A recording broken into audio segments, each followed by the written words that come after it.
Hey, hey guys, Shan here, back with a quick chat from mommy and me. You guys may hear Shrek in the background. I got my baby girl in there. Earlier I was recording and she came up and decided she wanted to be a co-host. So we got daughter in there eating on some grapes and watching Shrek in her high chair. So hopefully, because she can't get out of it now. So hopefully I have about a good 10 minutes with y'all, okay? Because that's all I really need. I was just thinking, I was watching YouTube, scrolling. You okay? I was scrolling on YouTube and I saw some people talking about Kevin Samuels. And it's amazing because he's passed and he really wasn't like a billionaire. Like he really didn't do anything in longevity in the public eye. But what he did in the public eye in that small amount of time has really created like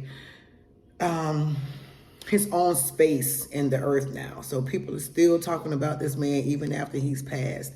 And it's some people who, when he was alive, people did not really like everything Kevin Samuel said. A lot of people really hated him.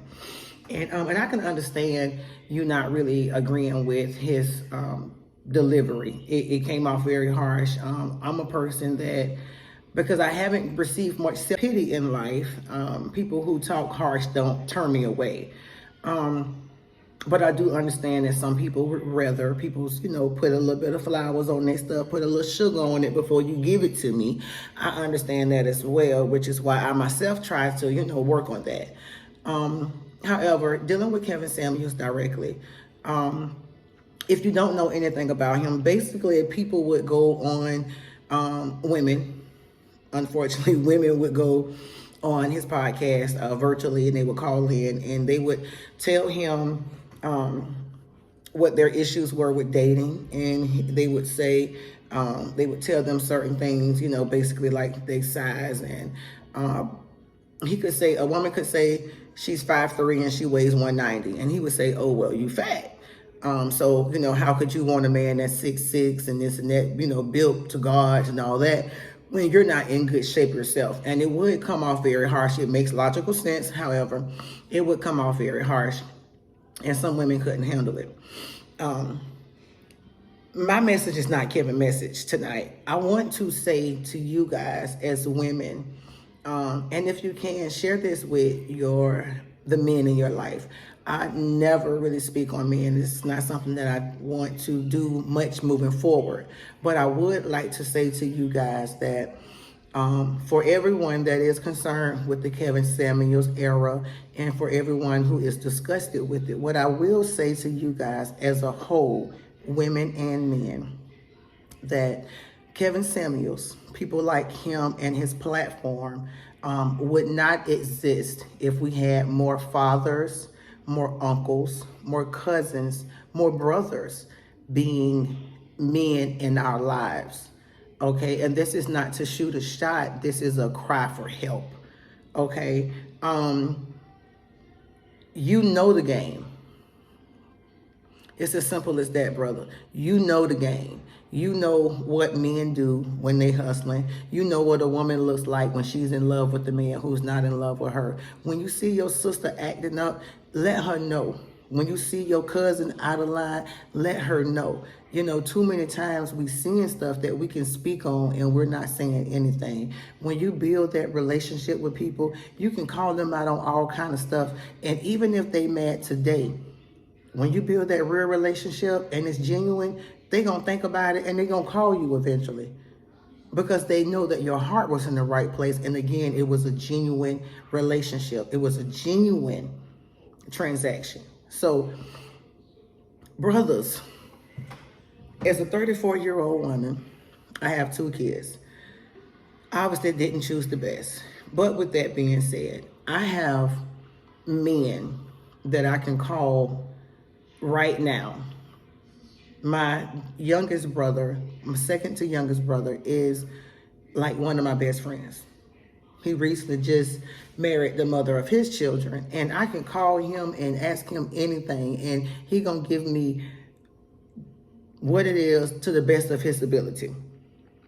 A couple weeks ago, maybe about a month ago, I was kind of overwhelmed with some things going on in the family. And I called my uncle and I was able to talk to him. I called him crying and he was just like, okay, what's wrong? You know what I'm saying? And by the time I hung up with my uncle, I was laughing and kicking. So we need y'all. We need men. We need our uncles to keep us in line. We need our cousins to say, hey, look, you doing too much. We need big brothers that actually say, hey, you will not put your hands on my little sister and not let it happen. We need fathers. We know we need fathers, so I don't even have to get on to that conversation. That's a whole nother 10 minutes, okay? But with that being said, we need that male voice to be able to correct us and let us know, hey, you're being too emotional, you're being too vulnerable right now, you're being too submissive. What you're doing is not being submissive, but you're being weak. You're allowing him to stump on you. You're allowing him to take advantage of you. Hey, if he hasn't committed to you, why you still in this relationship? How you gonna try to come at his baby mama about him and he hasn't married you? He gonna make you a baby mama and you're gonna be fighting the next. We need y'all to put us up on game. Straighten us, tighten us up, let us know, hey, you out of line. And sisters, women, mommies, cousins, like we gotta be able to, we have to be willing to listen to these men when they come to us and they let us know. We can't be so caught up in relationships and thinking we in love and lottie-dottie that, we forget that logic is a part of love. Logic is a part of love. We have gotten to the place to where we think it's all about how we feel. But guess what? You can't tell me that anybody that's over the age of at least 25 can't say that you haven't loved at least 2 people. You've loved more than one person. And if this one right here isn't the right person, you will love again. So we don't need to be so wrapped up on love and worrying about this and about that.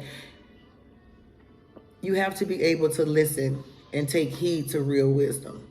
You might have some people that's hating and say, hey, this relationship ain't good for you, just to throw shade. But again, be in tune with the voice of God, that you know when somebody's throwing negativity and when somebody's actually giving you wisdom. Because there's a huge difference. Everybody that corrects us isn't there to tear us down. It's not to embarrass us. But correction is actually a very great thing. It helps us to grow. It helps us to become that person that we were actually ordained to be. So it's okay. If anything, you should love and respect your brother, your cousin, your uncle more. We should respect them more because they got enough in them to let us know that, hey, we out of line. So that's really all I wanted to say. While I am on here, I'm going to mention something really quick because this is something that's been on my mind for about a year now, and then it's kind of came up in the recent news. I don't really like to cover celebrity news, but it is what is in the public eye most of the time. So here we go. We have this thing with Simone Biles and her husband. I believe his name, Jonathan Owens. I may be wrong, and it doesn't bother me, but her husband, if you don't know, they did a interview recently, and he was basically, the host was saying that, he caught a good catch by catching Simone Biles, and he began to say that he was the catch, and she actually DM'd him on a dating site, and he didn't know who she was, and basically that she drew him in. She grew on him, and he kind of just said, okay, I guess she all right. So Simone Biles' relationship is not what I want to talk about because that's really not what I do. But what I do want to say is that I do personally believe that this is the result of women shooting their shot. This is what I will say, okay? I'm not talking about her relationship directly. I wish them nothing but the best, okay? But on a personal level, when I look out and I see women and I hear men saying it's okay to shoot your shot and it's okay for a woman to propose, when I hear those types of things, my mind goes to, okay, it's all in the pursuit, right? So when a man sees something that he likes, he pursues it. And he gets to decide as a man if she is a wife for him. And then she can also decide, because I do not believe that we have to accept every proposal. Just because a man proposes doesn't mean that it's really the marriage that we should be in. Because again, I don't believe in marriage, I believe in union. But we'll talk about that eventually. So, when it's done vice versa, when a woman goes up and say, you know, you with your homies and you say, oh girl, he cute. Oh girl, he cute, child. I'm finna go get his number.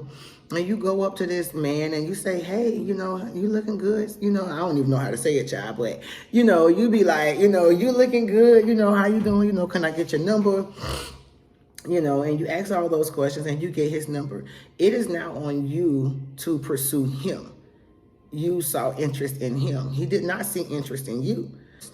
It's now on you to get that conversation started, to be able to sustain that conversation, because we know how as women, when we get text messages that aren't, the conversation is not where our head is, it's not sustaining, and we move on. So as a woman, that is on you now to start the conversation, to sustain the conversation. If date time come up, date talk come up, then, you know, I mean, I don't know how that conversation would go, but I'm assuming because usually the person who pursues the person is the person who actually, you know, suggests the first date. They're usually the one who's paying for things. So it's just a lot of things that change. And it seems like it's even more unnecessary for a woman to actually propose to a man. Because in those relationships, we know that women are wired, like we come here ready. And you don't want a man that's not ready for that. You know what I'm saying? Like, the first step to being ready is to mentally make the decision that I want her to be my wife. And then as she becomes your wife, when she becomes your wife, then we begin to grow into actual husband and wife. You know what I'm saying? But you can't just like, okay, I'm gonna marry him and then expect him to actually be excited about growing into it. You know, he didn't make the decision for himself. You know, you kind of made the decision for him. I haven't seen many of those proposals online where women have done it and men have said no. You know, most of them have said yes. But again, a lot of times it's the shock of being proposed to that women and men just be like, oh, yes, yes, yes. But in reality, it's really not what we want. So anyway, aside from the whole Simone Biles situation, aside from, you know, considering who we marry and how we shoot the shot, if we gonna shoot the shot, besides all that, sister, we have to make sure that when we have men that are actually present in our life and are actually giving wisdom and good instruction, that we are listening to it, that we are receiving and we're eating from that plate. And brothers, we need y'all. Like, we need y'all more than ever. We need you guys to be able to stand up for us. We need you to be able to correct us. Let us know that it's not how things get done. You know, and people are very finicky. Again, this is why I'm letting it be known on both sides that we have to be open to this type of wisdom as well. But if we raising our kids and we letting our little girls go outside and do anything, and the man tells us that's not appropriate for a little girl to do, don't jump down his throat and be like, oh, who you talking to and this and that. He's telling you because he's a man and he's looking out and he can see what other men see. And we don't want our children, our nieces, to be victims of, you know what I'm saying? So just make sure that we are listening. Fellas, we need y'all. So we're going to hush and we're going to listen. Speak up. Let us know when we're wrong. Let us know when the relationship isn't the one for us. Let us know when we're being too thirsty, we're too desperate. Let us know.